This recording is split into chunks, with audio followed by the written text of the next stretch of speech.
রাধে রাধে, জয় নিতাই। আজ তোমাদের সেবা দর্শন করাবো, তার সাথে সাথে আমার গোপাল সোনাদের যে ছাদে বাগান, সেই বাগান তোমাদেরকে দর্শন করাতে করাতে আজকে বলবো যারা নিরামিষ আহার গ্রহণ করে, তারা যে আহার গ্রহণ করে সেই আহারের মাধ্যমে কি তাদের পাপ গ্রহণ করতে হয় কিনা সেটা জানাবো। সাথে থেকেও পাশে থেকেও লাইক কমেন্ট শেয়ার করতে একদম ভুলো না জানো। আর হলো তোমাদের জন্য যে বলছি, যারা আমিষ আহার গ্রহণ করে তারা কিন্তু যে জীব হত্যা করে তাতে কিন্তু অবশ্যই পাপ হয়। যে যেইভাবে যাকে হত্যা করে খাচ্ছে, পরবর্তী সময় কিন্তু ভগবদ গীতাতে রয়েছে সেই যে মৃত যে প্রাণী, সেই মৃত প্রাণী পরবর্তী সময়ে কিন্তু যারা তাকে গ্রহণ করেছে, খেয়েছে, তারাও কিন্তু সেইভাবে তাদের ভক্ষণ করবে। শ্রীমদ্ ভগবদ গীতায় আমাদের কিন্তু শাস্ত্রে সেটাই বলা হয়েছে। আর এই দেখো দুপুরের ভোগ দর্শন করো, তার সাথে সাথে আমরা বিকেল বেলায় যে গাছে জল দিচ্ছি দুপুরবেলাটা, সেই দুপুরবেলার তোমাদের দর্শন করিয়ে দেব যে কি কি ছাদ বাগানে গাছ রয়েছে। সেটা একটু আগেই তুলেছিলাম কিন্তু তোমাদের সাথে শেয়ার করা হয়নি, কিন্তু আজকে শেয়ার করতে করতে বাকিটা তোমাদেরকে জানাচ্ছি। কেমন লাগলো অতি অবশ্যই জানিও।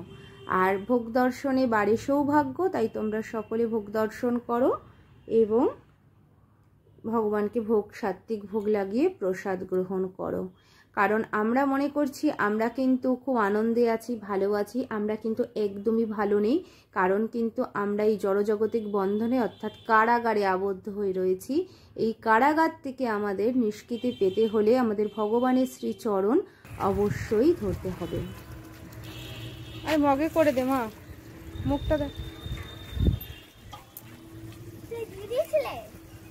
এইটাই দাও, এদিকে আসো।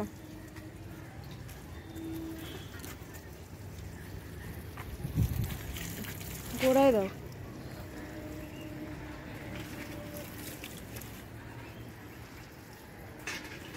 মগে করে এনে দাও।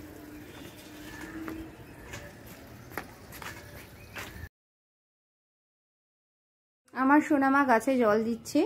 আর শুরু থেকেই সন্তানদেরকে সুশিক্ষায় শিক্ষিত করবেন যে প্রত্যেক জীবের মধ্যে প্রাণ রয়েছে, বৃক্ষের মধ্যেও প্রাণ রয়েছে, তাকে জল দিতে হবে, সেবা করতে হবে। কারণ আমাদের মনুষ্য জীবন কিন্তু এই গাছের আধারেই কিন্তু আমরা রয়েছি, বেঁচে রয়েছি সকলেই।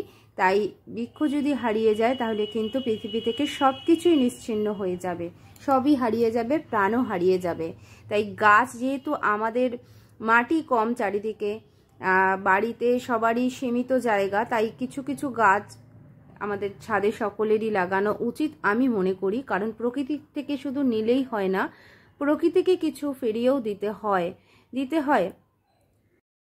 সবাই আমরা একে অপরের পরিপূরক হিসাবে রয়েছি, তাই আমাদেরও উচিত তাদের সেবা করা। তাই আরেকটা কথা হলো, দেখো আজকের বিকেলটা তোমাদেরকে দেখাচ্ছি কত সুন্দর। আমাদের বাড়ির ছাদের থেকে তোমাদেরকে দেখাচ্ছি। এই দেখো ট্রেন যাচ্ছে, হালকা একটা আভা রয়েছে, সূর্য পশ্চিম দিকে ঢলে পড়েছে। কত সুন্দর লাগছে বিকেলের পরিবেশটা, সেটা তোমাদের সাথে শেয়ার করছি। আর আমাদের বাড়ির পাশেই পুকুর, সেই পুকুরটাও তোমাদেরকে দেখিয়ে দিচ্ছি। আর মনে হয় না যে সব কিছুই যেন আমার ভগবানময়, আমার গোবিন্দময়, সব কিছুই আনন্দময়। যখন ভগবানের প্রেম হৃদয়ে জাগ্রত হয় তখন সদাই আনন্দময়। আর এই দেখো ক্যাপসিকাম হয়েছে বাবুদের ছাদ বাগানে। আর এই দেখো একটা কাঠগোলাপ, খুব সুন্দর সেন্টেড কাঠগোলাপ রয়েছে। আর তার মধ্যে আসি যারা নিরামিষ ভক্ষণ করে। হ্যাঁ, প্রত্যেক জীবের মধ্যেই প্রাণ রয়েছে, এই গাছের বৃক্ষের মধ্যেও প্রাণ রয়েছে। যারা ভগবানকে ভোগ না দিয়ে শুধুমাত্র নিরামিষ আহার গ্রহণ করেন তাদেরও কিন্তু পাপ হয়, কারণ গাছেরও কিন্তু প্রাণ রয়েছে। তাই আমাদের শুধু নিরামিষের মধ্যেই আবদ্ধ থেকে গেলে হবে না, সেই নিরামিষ সাত্ত্বিক আহারটা ভগবানকে নিবেদন করতে হবে। যারা নিরামিষ খাচ্ছি তারা যদি আমরা শুদ্ধ বাসনে একটু পাক করে রন্ধন করে ভোগ যদি ভগবানকে দিয়ে পাই তাহলে কিন্তু কোনো অপরাধী হয় না, বরং আরও উপকার হয়। কারণ এই যে বৃক্ষগুলো যারা প্রাণ রয়েছে, যাদেরকে আমরা তুলে আনছি, তাদের যে কষ্ট হচ্ছে, তাদেরকে যখন আমরা বলি যে তোমাদেরকে নিয়ে আমরা ভগবানের সেবায় দেব, সবাই আমরা ভগবানের চরণে যেতে চাই। এই বৃক্ষরাও যে প্রত্যেকটা ফুল হয়, সব ফলই কিন্তু ভগবানের সেবায় লাগে না। যেই ফুলগুলো লাগে তাদের অনেক স্বীকৃতি রয়েছে, অনেক পুণ্য রয়েছে, তবুও তারা বৃক্ষজনিতে রয়েছে। কিন্তু আমরা যদি তাদেরকে নিয়ে ভগবানের শ্রী চরণে আমরা নিবেদন করি, ভগবানকে আহার বানিয়ে দিই, তাহলে কিন্তু এই বৃক্ষগুলোরও তারা বৃক্ষজনি থেকে মুক্তি লাভ হয়ে মনুষ্য জীবন পায়। তাই জন্য নিরামিষের মধ্যেই শুধু আবদ্ধ হয়ে গেলে হবে না। নিরামিষ আহার গ্রহণ করলে অপরাধ হয় না, কিন্তু পাপ হয়। তাই সেই পাপটাও আমাদের গ্রহণ করার প্রয়োজন নেই। আমরা যদি ভগবানকে যতটুকু সম্ভব, যতটুকু পারি সেইটুকু দিয়ে যদি ভগবানকে ভোগ পাক করে নিবেদন করে প্রসাদ পাই, তাহলে কিন্তু আমাদের সেই অপরাধগুলো হয় না। তাই শুধু নিরামিষের মধ্যেই থেকে গেলে হবে না। নিরামিষের যে পাপ গ্রহণ যে আমরা করছি, সেটা থেকে আমাদের নিস্তারের জন্য আমাদের কি করতে হবে? আমাদের ভগবানকে ভোগ লাগিয়ে প্রসাদ গ্রহণ করতে হবে। আর এই দেখো অ্যাডোনিয়াম, এটা হালকা রেড পিঙ্ক মিশানো অ্যাডোনিয়ামটা। আর এই দেখো কত জবা হয়েছে, পিঙ্ক কালারের জবা, এটা খুব সুন্দর, ভীষণ সুন্দর। বৃক্ষগুলো তোমাদেরকে দেখাচ্ছি, গাছগুলো ভীষণ আদরের, ভীষণ প্রেমের। আর এই দেখো এটা হলো চাপা, এটা নাক চাপা। এই ফুলটাও আমার ভীষণ প্রিয়, আমার ভগবানের শ্রী চরণে নিবেদন করি। আর এটা আরেকটা গোলাপ, এটা হলো গোলাপ নয়, এটা হলো জবা। এটাই জবাটা হলো অরেঞ্জ কালারের। এই জবাটা অনেক রকমের ভ্যারাইটিস জবা রয়েছে, এটাও থোকা থোকা হয়। এই ফুলটা করবি, এই গাছটা হলো করবি গাছ। এটা হলো পিঙ্ক কালারের করবি হয়, আর একটা রানী পিঙ্ক হয়, এটা হালকা পিঙ্ক, খুব সুন্দর। দেখো আমার তো ভীষণ ভালো লাগে, মানে কি বলবো। আর শুধু এই পুকুরটার দিকে মন চলে যায়, এত সুন্দর, এত সুন্দর। শুধু পরিবেশটা মনে হয় তোমাদের দেখাই। আর এই যে এই গাছটা দেখো, এটা হয়েছে তোমার অফ হোয়াইট রঙের।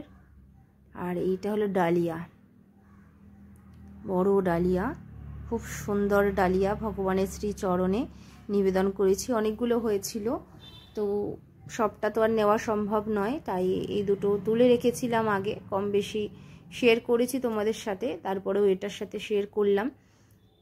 আগে পিছিয়ে ভিডিওগুলো করে রেখেছিলাম, তাই সবটাই তোমাদেরকে দর্শন করিয়ে দিচ্ছি। আর এই দেখো এই ফুলগুলোও দেখো, এটাও খুব সুন্দর, খুব সুন্দর সেন্টেড ছিল। গাঁদাগুলো দেখো,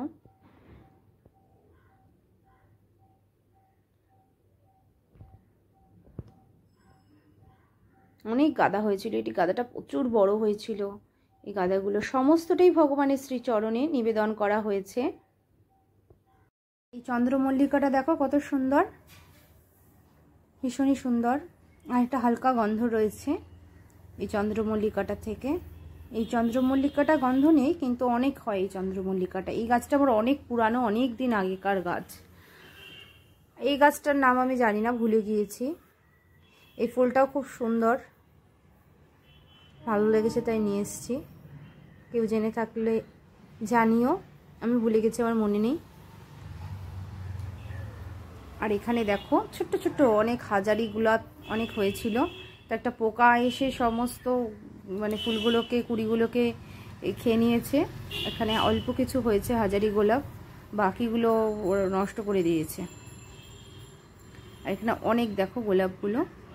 আর এখানেও এই চন্দ্রমল্লিকা হলুদ রঙের, এটাও খুব সেন্টেড। আর নীলকণ্ঠ, ভগবান শিবশম্ভুকে আমরা নিবেদন করি। আর সাদাও নীলকণ্ঠ হয় অনেক কম বেশি। আর এই ফুলটা প্রচুর হয়, প্রচুর, আর খুব সুন্দর, আমার ভীষণ প্রিয়। এই জবাটা মায়ের চরণে নিবেদন করি, মায়ের খুব প্রিয়। আর বজরংবলীকেও দিই। আর এই গোলাপ গাছটা আবার আলাদা, এটা আবার বড় বড় গোলাপ হয়। গোলাপ গাছগুলো বেশি যত্ন করতে হয় না, আপনা থেকেই অনেক ফুল দেয় গোলাপগুলো।